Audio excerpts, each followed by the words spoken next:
Students आज की इस वीडियो में आपको एक्सप्लेन कराने वाला हूँ मोस्ट इंपोर्टेंट ड्यूएस डायरेक्टेड हमारे सप्लीमेंट्री एग्जाम के लिए ड्यूएस डायरेक्टेड आज मैं आपके लिए लेकर आया हूँ। तो वीडियो को स्टार्ट से लेकर एंड तक जरूर देखेगा क्योंकि स्टूडेंट्स हर एक क्वेश्चन रियली काफी ज्यादा इंपॉर्टेंट है और इसी तरह से क्वेश्चंस इंग्लिश ग्रामर के ड्यूएस डायरेक्टेड के पूछे जाते हैं। ओनली 20 क्वेश्चंस मैंने आपके लिए निकाले हुए हैं। ये बिल्कुल सेलेक्टेड क्वेश्चंस हैं, रिपीटेड क्वेश्चंस हैं। इस तरह के क्वेश्चंस एग्जाम में पूछे भी जा चुके हैं और आने वाले एग्जाम में भी इसी तरह के क्वेश्चंस आपके आने वाले हैं। ठीक है, बस वीडियो में अंत तक बने रहिएगा। चलिए वीडियो को शुरू करते हैं। अब सबसे पहले मैं आपको इस ड्यूएस डायरेक्ट का मीनिंग क्लियर करता हूं। कई स्टूडेंट्स को तो इस ड्यूएस डायरेक्टेड के नाम से ही डर लगता है कि ये ड्यूएस डायरेक्टेड है क्या चीज। बच्चों देखो, ड्यूएस डायरेक्टेड का मतलब होता है निर्देश अनुसार करिए, यानी कि जैसे आपको निर्देश दिए जाए वैसा आपको करिए। ब्रैकेट के अंदर निर्देश दिए गए होते हैं तो सेंटेंस में जो भी चेंजेस करने के लिए हमसे कहा जाता है बस हमें उस निर्देश को मानना है और उस तरह से हमें उसको चेंज करना है। ये मतलब होता है ड्यूएस डायरेक्टेड का। अब मुझे कमेंट्स करके बताइए कि ऐसे कितने स्टूडेंट्स थे जिनको पहले ये बात पता था कि ड्यूएस डायरेक्टेड का मतलब होता है निर्देश अनुसार करिए। ठीक है, फिलहाल पहला क्वेश्चन हमारा जो है इसको समझते हैं। क्वेश्चन फर्स्ट है, if they do not work properly they will be punished. ठीक है, ये क्वेश्चन है। अब इसमें करना क्या है, rewrite using unless in place of if. Rewrite मतलब होता है दोबारा से लिखिए, मतलब कि राइट करिए दोबारा। तो rewrite using unless in place of if, यानी कि अनलेस का यूज करते हुए हमें इफ के प्लेस पर इस सेंटेंस को दोबारा से लिखना है। यानी इफ से ये सेंटेंस बना है, देखो इफ से स्टार्टिंग है, इफ से स्टार्टिंग है तो यानी कि इफ को हमें हटाना है और अनलेस हमें लगाना है। अब इफ हटा के जब अनलेस लगेगा तो सेंटेंस में क्या कुछ चेंजेस होगा मैं आपको यहीं इसी सेंटेंस में एक्सप्लेन कराता चलता हूं। देखो, सबसे पहला काम तो हम इफ को हटा कर अनलेस लगाते हैं। ठीक है, बिल्कुल इजी ट्रिक मैं आपको बता रहा हूं, इसको समझ लीजिए और फिर नोट भी कर लीजिएगा। ठीक है, पहला काम हम यही करते हैं, इफ को हटा के हम लगाते हैं अनलेस। तो हम यहाँ पे सिंपली राइट करते हैं अनलेस। अब देखो यहाँ पे लिखा है they do not work properly. बच्चों देखो, अनलेस का मतलब होता है यदि नहीं। क्या मतलब होता है? यदि नहीं। और इफ मतलब होता है यदि। ठीक है, तो जब आप सेंटेंस को अनलेस से बनाएंगे तो सेंटेंस में से नॉट हट जाता है, हेल्पिंग वर्ब आई है तो वो भी हट जाएगी क्योंकि डू भी और नॉट भी दोनों एक साथ हटेंगे। कुल मिला के सेंटेंस अफर्मेटिव हो जाता है। तो अनलेस यहां पे हम लिखेंगे दे, अनलेस दे डू नॉट को हटा के सिंपली हम राइट करेंगे work properly. Unless they work, फिर क्या लिखा हुआ है? प्रॉपरली। तो मैं यहाँ पे सिंपली राइट करता हूँ वर्क प्रॉपरली, कॉमा लगाइए और बाद वाले में क्या लिखा है? They will be punish. तो यहाँ पर राइट कर लीजिएगा दे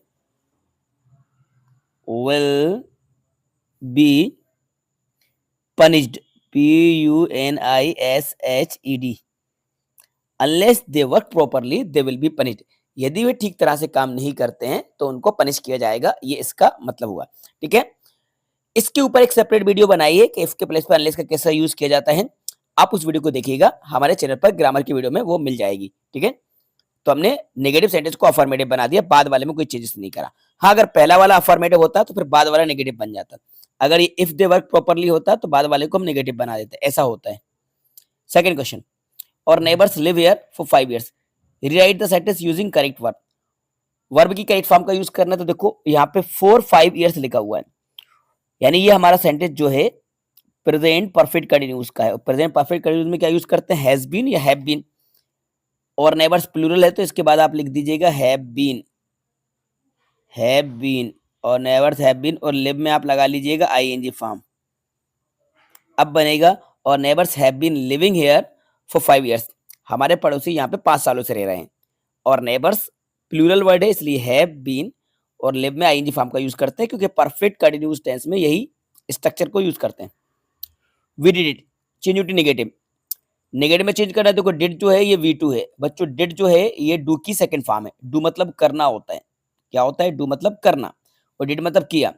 तो अब इसको नेगेटिव बनाएंगे तो कैसे बनेगा? पहले हम लिखेंगे सब्जेक्ट वी, हेल्पिंग लगाएंगे डिड, नॉट लगाएंगे और अब इसके बाद हम डू लगाएंगे। और 90% 99% स्टूडेंट यही मिस्टेक करते हैं, इस डू को नहीं लगा पाते। We did not do it. आप ऐसी मिस्टेक नहीं करना क्योंकि ये हेल्पिंग वर्ब थी और ये मेन वर्ब थी।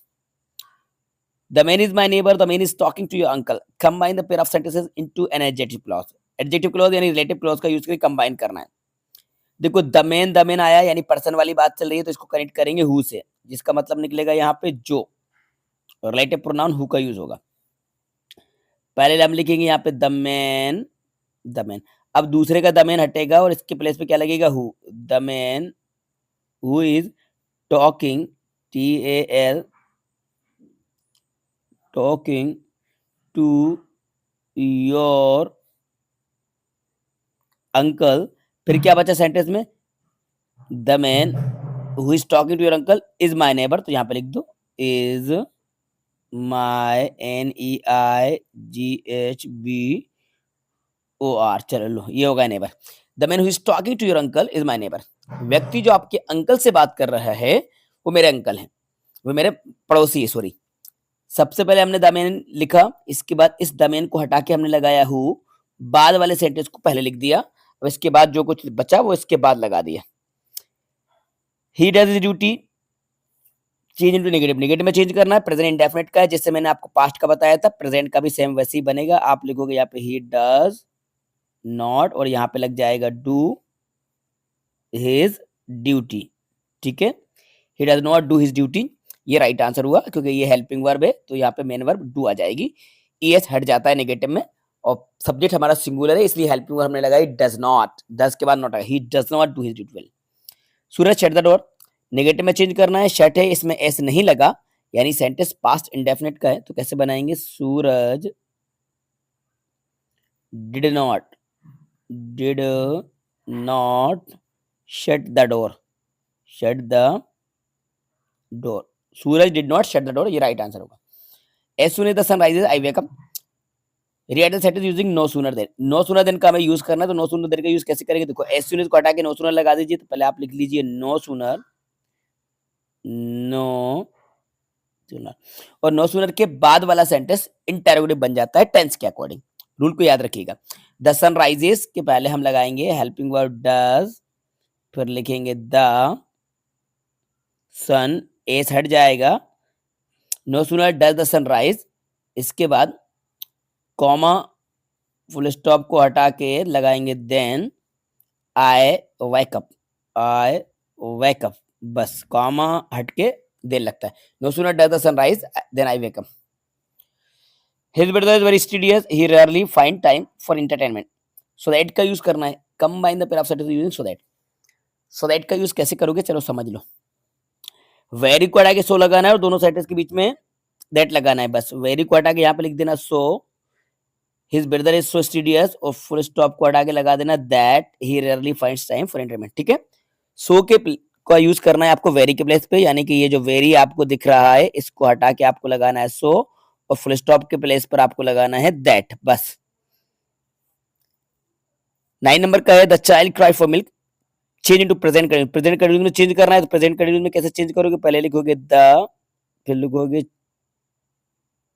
Child is